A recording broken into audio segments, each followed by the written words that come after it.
Hello and welcome. This is Gregory, and you're watching 1 in 20 D&D. Now, today I'm going to do a quick recap from Session 3 of the VÄRLDEN Reach. And it was an amazing session. First and foremost, I want to say this was one of the funnest games I've played. It was so funny. Everybody was cracking jokes, whether it was intentional or not. We were all laughing the whole time. So we had a blast in this session, and I think that's a sign of a really good group and a really good D&D game. And that's one version of a really good D&D game. Of course, sometimes if it's like super intense and everybody's on the edge of their seat, that's just as exciting. This time it was a lot of madcap capers, I think. So we had a good time. And I have to say that, again, there was just some really great character development, which was obviously lots and lots of fun. So here's the quick recap of some of the details of what happened. We started out in the city of Orison and had essentially made our way to the Angry Bugbear Inn, where we were, or tavern, I guess, where we were trying to find Janice Flintdew and Dorne Hornbar, one or the other. And when we got there, we kind of got some food and drinks, and while we were in the middle of our meal, Lily yells out to the crowd, Dorne, and calls his name out, and everybody kind of looks as this little gnome yelling in the middle of the bar, and then kind of goes back to whatever they were doing. We did notice that the bartender, Odo, seemed like he paid a little extra attention. So I decided to have Jermaine go up and talk to Odo. I should say as a caveat also, if I say I when I'm referring to Jermaine, it's a quirk. I cannot help it. I I might talk in the first person. I'll try to stay to the third person, but if I slip, you've been warned. So, so Jermaine went up and talked to Odo and found out a little bit, not much, just a little bit about Janice and Dorne, that apparently Janice hadn't been around for time. They would come in and have an ale together, and Dorne he hasn't seen for a couple days, so he says. Now, when I walked back to the table, everyone asked what Dorne looked like, and I had forgotten to have Jermaine ask, so oops. So Titus just yells over to Odo and says, hey, what does this guy look like? Which one? Odo says. So it was kind of silly. There was a lot of these fun little exchanges.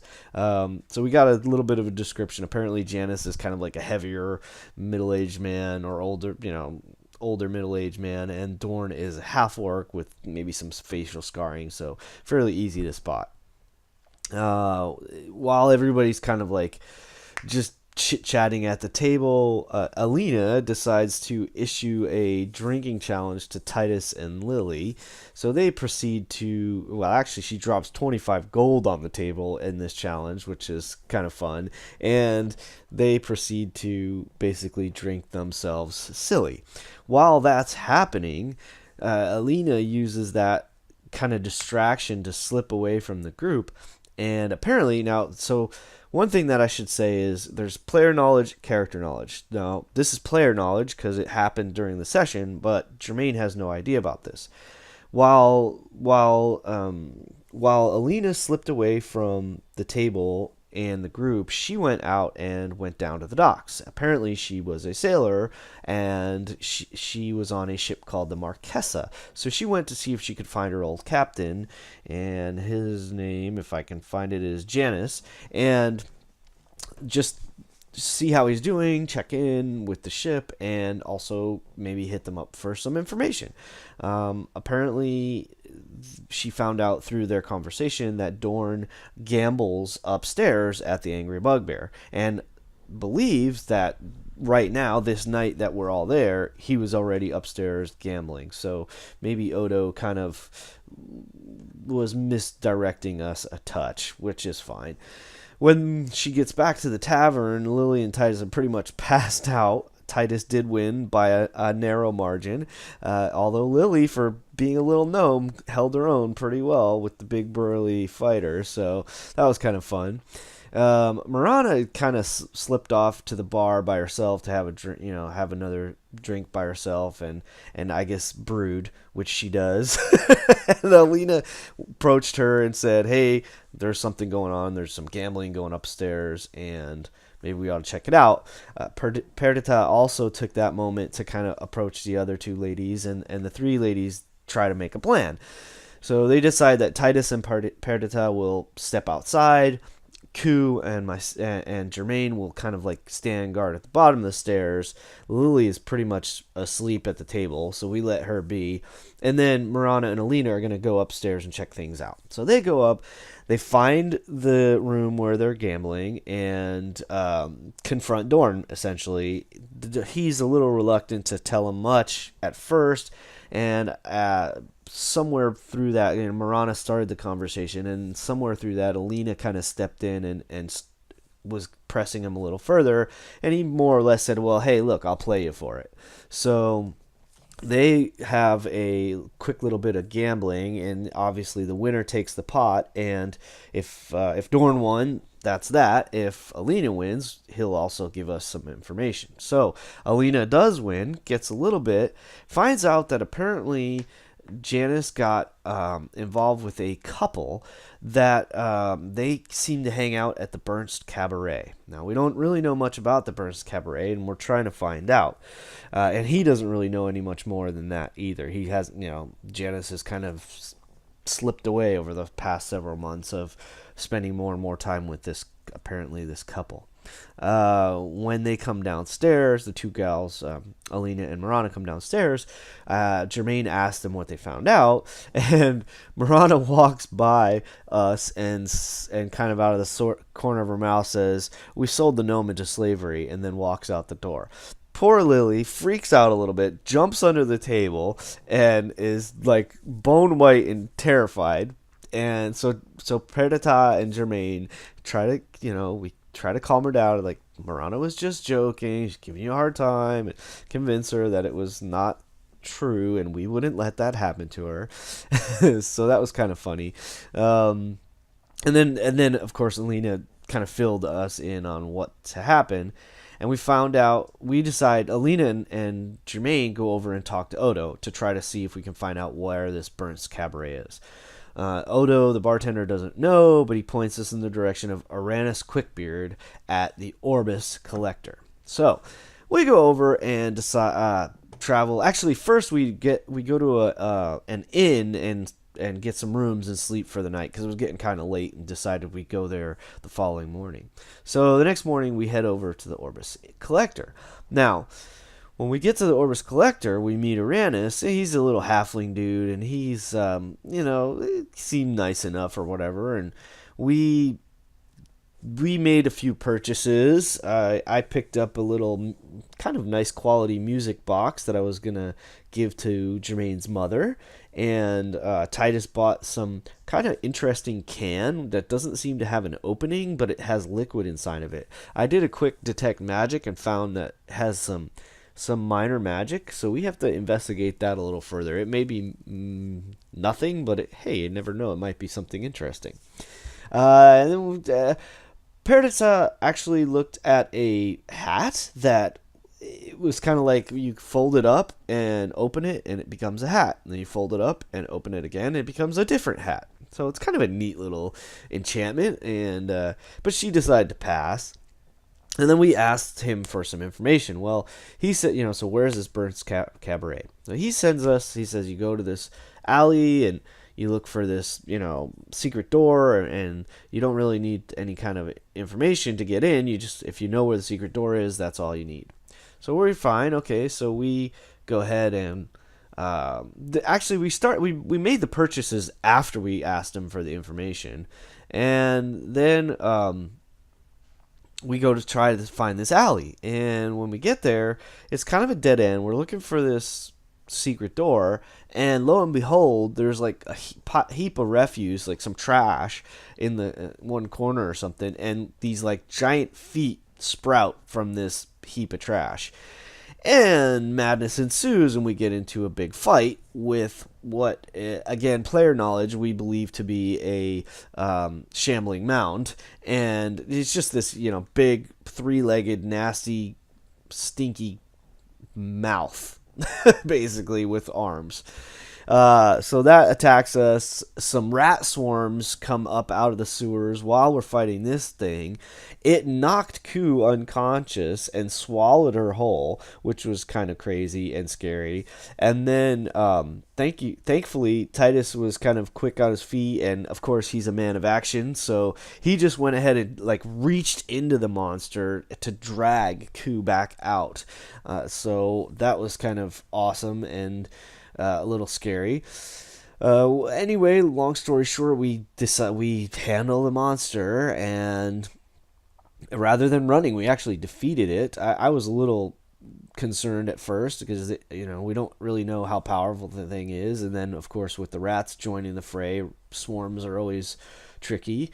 But we defeated them all, and started kind of healing up and searching around. So we looked around to see if the secret door actually was there, and maybe we just missed it. And then I had Jermaine look through the debris and the creature. I actually was pretty lucky. We found a bunch of copper and gold pieces. We found 9 gems that seemed to be fairly valuable, and we found, most importantly, two daggers that are mirror polished, and a scroll tube. Now, after we kind of investigated a little further and checked these things out, and I actually did had Jermaine do a ritual to cast dispel magic, or not dispel magic, detect magic, and find out that yes, the daggers are magic, and there are spell scrolls that are, it's 2 pieces to a puzzle. There's 2 scrolls, and they're the recall spell, which would allow us to use the first scroll to cast almost like a teleportation kind of portal thing, where you create a location with the first scroll, and then with the second scroll you can teleport up to 5 people back to that location. Now, the thing about it is there's 7 of us in the party, so we're not sure how that's going to come into play and how we'll end up using that. And the daggers are pretty slick. I had originally given 1 to Alina, and then I think I decided at the end to just go ahead and give them both to Alina, but I'm not sure, because one of the cool things we can do with the daggers is you can look through one dagger and you're looking through a mirror and see through the other dagger. So those things are going to become pretty cool, I think. I'm sure we'll find all kinds of neat ways to use those. Meanwhile, Mirana did some healing and healed Titus and Ku and Alina back up, which was kind of neat. Actually, one thing that's cool is Jermaine is really starting to become quite fond of Mirana, whether or not she appreciates it, or despite her aversion to friendship, because he sees her as this very efficient and very capable woman, and that's really dare I say, attractive to him. It's very, he likes that. Being a military guy, he's he thinks, yeah, okay, this is the kind of person I want on my team, watching my back. And she's versatile, which, him being a bard, that's his story. He wants to be the kind of jack of all trades and do a little this, do a little that, and fill in the gaps to help everybody out. So he really admired that. Everybody fought well again, which is cool. He's really starting, I think, to warm to Titus, even though Titus is this kind of surly drunk at the moment. I think he has this appreciation for his battle prowess and his quick thinking, and again, being a man of action, he admires that, which is cool. So there's all these neat little things developing, both in combat and in all the social interactions. Now, the combat ends, and we kind of are like, all right, that little halfling sent us for a loop, and we need to go have words. So we go back to the Orbis Collector to essentially seek revenge on this dude, or maybe pry the information out of him. And right before we kind of left that alley, Jermaine like stopped everyone and said, please, when we get there, let me do the talking. And everybody wants a piece of this guy. So we get to the we get to the shop, and we're all like scrambling to get at him first. So our illustrious DM decides to have us go ahead and roll initiative, which was fun. Alina, of course, won the initiative toss, so she goes right up to him, like grabs him by the throat and pushes him up against the wall, lifting him up off his feet because he is only a halfling. Then Ku comes charging in and kind of gets in his face and growls at him. So and then Alina kind of deferred to me. I was the next, and I had said I wanted to have Jermaine talk to him. Jermaine got in his face, was very kind of, I tried to play him as very like kind of mobster, like very just threatening, but being very polite about threatening. And we pried some information out of him. Basically, he told us supposedly where the real Cabaret is, and that remains to be seen. But he was pretty sufficiently, well, he peed himself, let's just say that. So we think he was pretty well intimidated and didn't want to die, so he gave us the information we were looking for.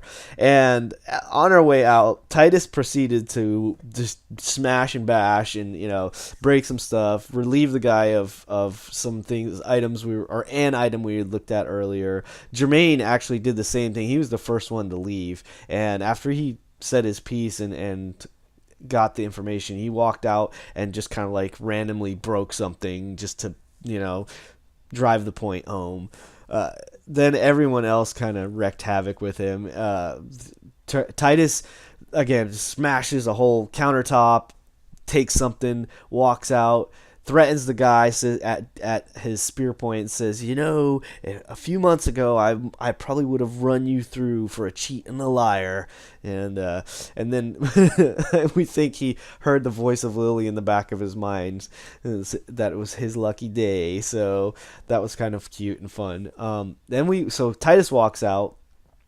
He throws a brick through the window and carves cheat into the door.